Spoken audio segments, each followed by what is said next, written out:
John Granato and Lance Zierleinƒ first worked together at Star 610, KILT AM in Houston, after radio legend Dickie Rosenfeld brought the pair together. They quickly established a beachhead as the first all-sports radio station in Houston, leading to a successful 10-year run. During this period, John and Lance were always busy creating events that brought listeners into the fold. In their first year together, a golf tournament sold out within days. A spur-of-the-moment urge to go to a ball game resulted in hundreds of listeners joining John and Lance in left field for an Astros game. And then there was the Slap Fest, which involved two listeners, who happened to be brothers, slapping each other before a live audience. John left KILT to partner with local businessman David Gow and launch All Sports KGOW-AM, which was christened The Game. Lance rejoined John at the new station. During this period, John and Lance provided listeners with insightful sports commentary while occasionally taking a break for some comedy, usually involving one of Lance's characters like the SEC guy, Rappin' Dad, and Tony the Hatchet Man Valentine. In 2011, Lance accepted an offer from KBME-AM, and the Granato Zierleinƒ duo was separated for several years. In 2017, Gow Media lured Lance back into the fold after purchasing KFNC-FM, reuniting the duo on a new station, where they remain to this day. And it's not only listeners who love John and Lance. Throughout their time together, they've endeared themselves to countless radio salespeople who thank them for being charming to their clients. Please welcome to the Texas Radio Hall of Fame, John Granato and Lance Zierleinƒ.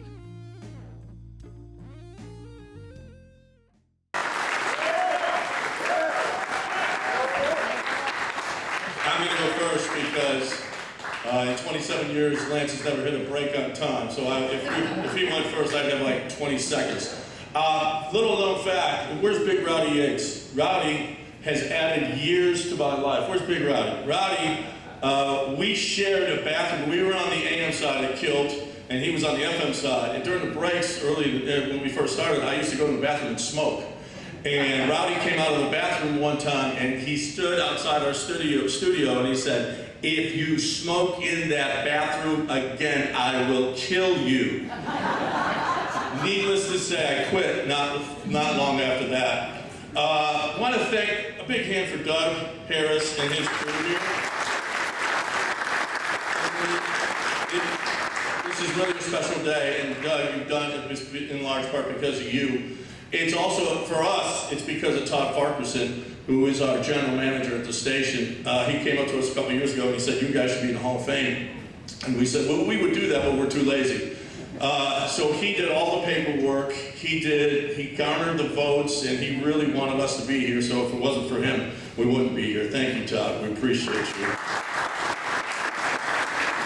Mentioned Dickie Rosenfeld. I was supposed to be host of a show with Russ Small, but Russ stayed with Hall of Famer Laura Morris at KTRH, and Dickie asked me, "Who do you want?" And I said, "I want this guy," and it was the best business decision I ever made. So thank you to Dickie. And David Gow and Stephen Webster started up KGOW, and they decided it was going to be a news station, and they said, we were going to start a sports station with you two as our cornerstone, and we can't be happier that he made that decision. There's a guy at Slapfest right there, Chance. He and his brother were slapping the snot out of each other.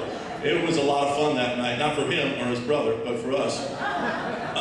And I want to thank her right here, my heart, my love, 29 years now. I love her so much. She's a star. She was just named a couple months ago the general manager of KABC TV, my wife, in Los Angeles. So, yeah. I've proven how much I love you by following you there, because I love you, but because you make a lot more money than I do. A lot more. And then finally, I just want to thank this guy. We can't get too mushy because we're still doing shows together every morning. But I love him like a family, not the kind of family you hate, but the kind of family that you really love. And he's the reason that we're here today. His voices, his creativity, everything. I'm just a game manager, like a quarterback that really doesn't do anything. I just run the show, and he's the reason that we're here today. So I love you, pal. John's absolutely right about the fact that I am legitimately ADD. I can't hit brakes on time. It's not, I'm a program director's worst nightmare.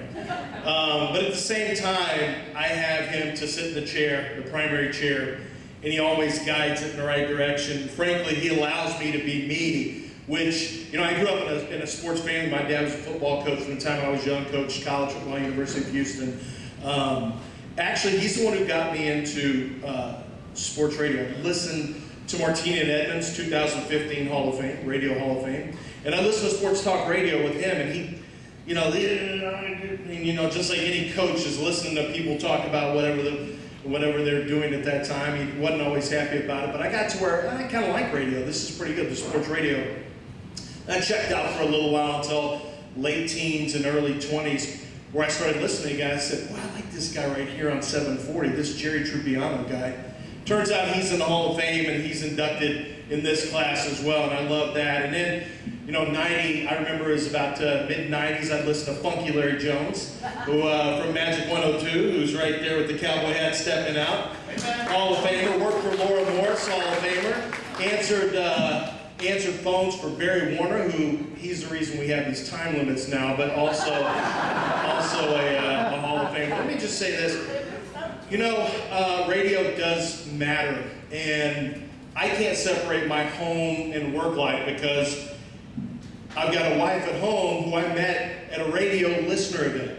She was a listener, and first she was an emailer complaining about how the Longhorns were handling the quarterback situation.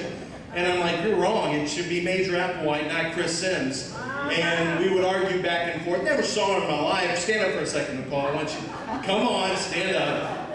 Stand up, you and the boys, because I met her, the family, we're not standing, but I met her at a listener event in 2001, the beginning January of 2001. We were married in 2002, and then we just cranked out all these kids. And they're into sports all the time. We have a great time at the house, but honestly, she has been amazing no matter what has been going on in my personal life.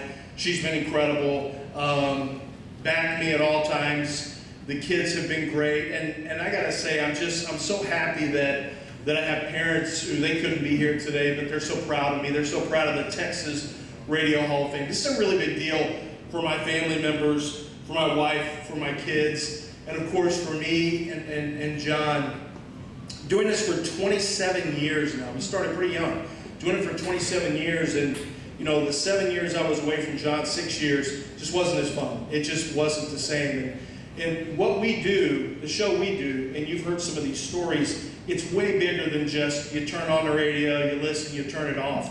I had a listener in 2001, I've only been on radio for 4 years, reach out, and he had a son who had drowned, 3 years old, and he needed somebody to talk to.